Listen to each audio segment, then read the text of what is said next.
जय श्री सीताराम, हर हर महादेव, जय श्रीमन नारायण।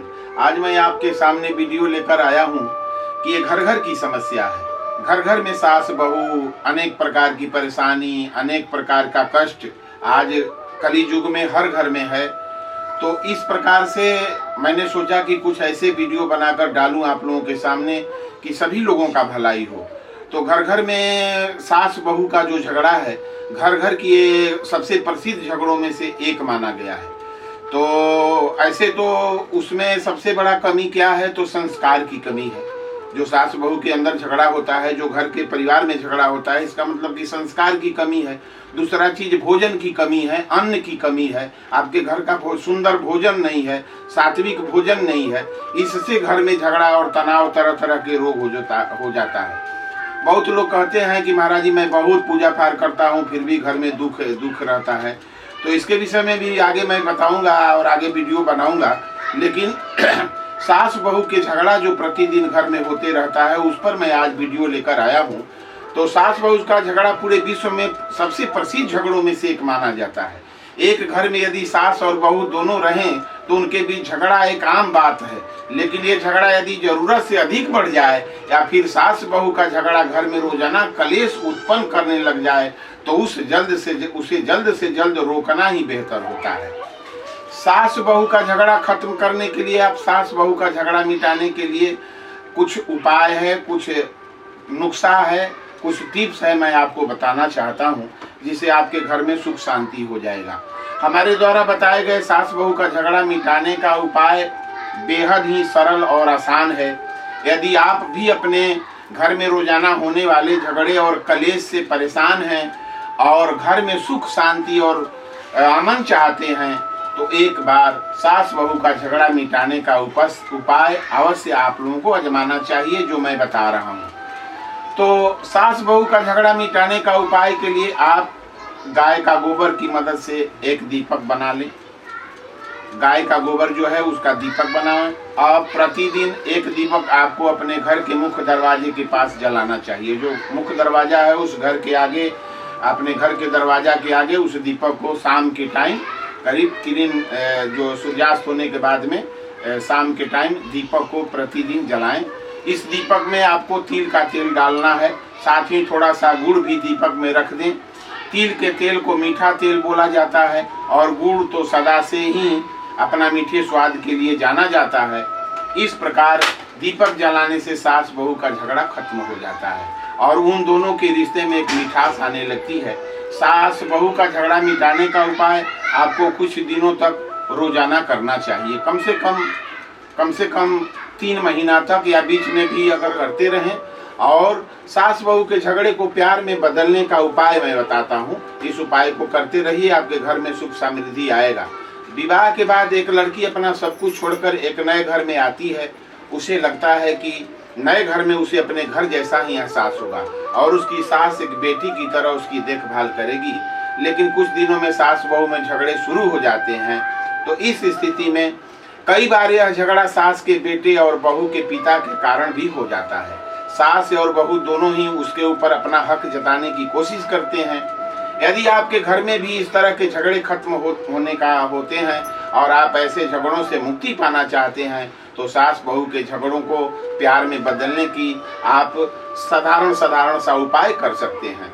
सास बहू के झगड़े को प्यार में बदलने के उपाय में हम आपको चीनी वास्तु शास्त्र फेंग शुई के 2 महत्वपूर्ण टिप्स बता रहे हैं।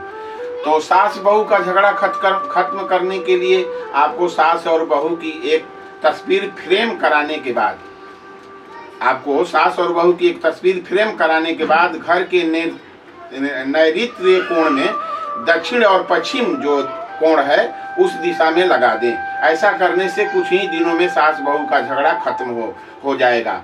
क्या करें कि दोनों सास बहू का फोटो एक फ्रेम में खिंचवा करके नैऋत्य कोण में यानी दक्षिण और पश्चिम के कोण पर उस फोटो को लगा दें और लगाने के बाद में आपके घर में जरूर सुख शांति आना चालू हो जाएगा। सास बहू का झगड़ा समाप्त हो जाएगा।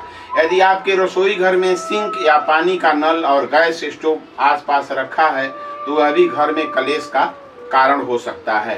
तो सास बहू के झगड़े को प्यार में बदलने के उपाय के लिए रसोई घर में पानी का नल और गैस स्टोव दूरी पर होना चाहिए।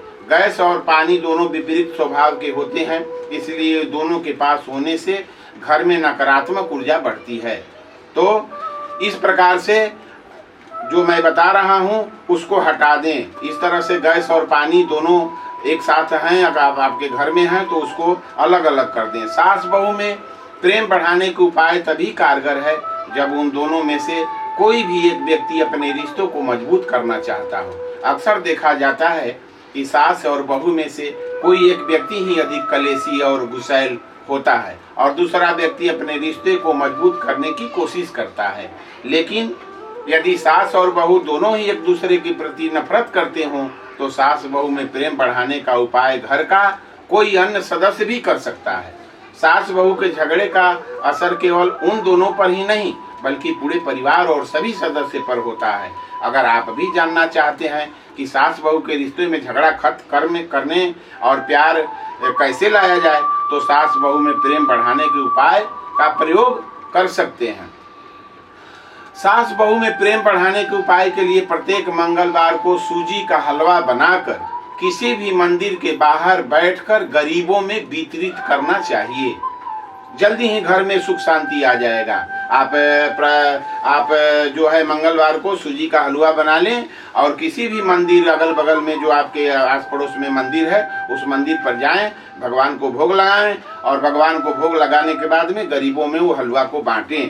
तो सास बहू में प्रेम बढ़ाने का उपाय के लिए अपनी सास को 12 लाल चूड़ियाँ, यदि आप और प्रेम बढ़ाना चाहती हैं तो क्या करें कि अपनी सास को 12 लाल चूड़ियाँ और 12 हरी चूड़ियाँ उपहार में दें। ऐसा करने से उन दोनों के रिश्तों की एक नई शुरुआत होती है। लेकिन उपहार देते हुए बहू के मन में अपनी सास के प्रति किसी भी प्रकार का मैल नहीं होना चाहिए।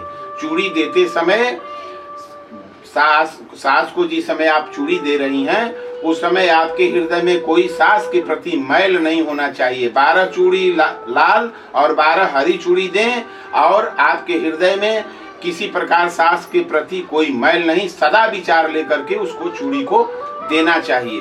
और दूसरी बात कि घर में कलह और अशांति आज कली काल में घर घर में देखने को मिल रहा है। ज्यादा लोग घर के लोग परेशान हैं। क्यों परेशान हैं? तो इसके पीछे भी बहुत कारण है। क्या कारण है? तो अपने गृहस्थ आश्रम को आप सुचारू रूप से नहीं चला पाते हैं। जैसे मैंने बताया, कई वीडियो में बताया है कि 4 आश्रम है, ब्रह्मचर्य आश्रम, गृहस्थ आश्रम, वानप्रस्थ आश्रम और संन्यास आश्रम। तो गृहस्थ आश्रम चारों आश्रम सबसे उत्तम आश्रम है। तो उस गृहस्थ आश्रम के अंदर आप कैसे रहते हैं, किस प्रकार से भोजन प्रसाद करते हैं, कौन सा खाना बनता है। जैसे मैंने 3 आश्रम के विषय में आपको बताया कि तीनों आश्रम साधु संत चलाते हैं, ब्रह्मचर्य आश्रम, वानप्रस्थ आश्रम और संन्यास आश्रम। उसी प्रकार गृहस्थ आश्रम तीनों आश्रम से उत्तम आश्रम है। तो गृहस्थ आश्रम में रहते हैं तो क्या गृहस्थ आश्रम में आपका रहने का तरीका क्या है, खाने का तरीका क्या है, सोने का तरीका क्या है। उस गृहस्थ आश्रम में आप कहीं मांस तो नहीं बनाते हैं, कहीं भगवान का पूजा नहीं करते हैं। तो तमाम तरह की परेशानियां हैं। यदि आप अपने कर्म को छोड़ देंगे, अपने धर्म को छोड़ देंगे तो आपके घर में परेशानी आना एकदम लाजमी है। परेशानी आएगा ही आएगा। इसलिए घर को आश्रम की तरह बनाकर रखें, क्योंकि ये 4था आश्रम है। चारों आश्रम में सबसे सुंदर आश्रम है। उस आश्रम को पूजा से, मंत्र से, याचना से भगवान का पूजा होना चाहिए, 5 दोहा रामायण होना चाहिए। इस प्रकार से अपने आश्रम को सुचारू रूप से जो नियम है आश्रम का उसको करना चाहिए। शुद्ध सात्विक भोजन, शुद्ध सात्विक विचार कैसे बनेगा? तो आपके घर में शुद्ध सात्विक भोजन बनेगा। तो इस प्रकार से सास बहू या घर के कोई भी रोग दुख है तो उसको निदान करने के लिए मैंने जो टिप्स बताया उसको आप लोगों को करना चाहिए। करने के बाद में आपको अवश्य शांति मिलेगा। घर में पूजा करें, घर में भगवान का वास कराएं, घर में मुर्गा मांस न बनाएं। उस आश्रम में मुर्गा मांस बनाइएगा तो भगवान आपके घर से चले जाएंगे। अगर चले जाएंगे घर से तो आपके घर में अनेक प्रकार की परेशानी उत्पन्न हो जाएगी। तो सभी भक्तों का मंगल हो। सादर जय श्रीमन नारायण। तो आप लोगों को ये वीडियो अच्छा लगे, सुंदर लगे तो इसको लाइक और शेयर और सब्सक्राइब करें। सभी भक्तों का मंगल हो।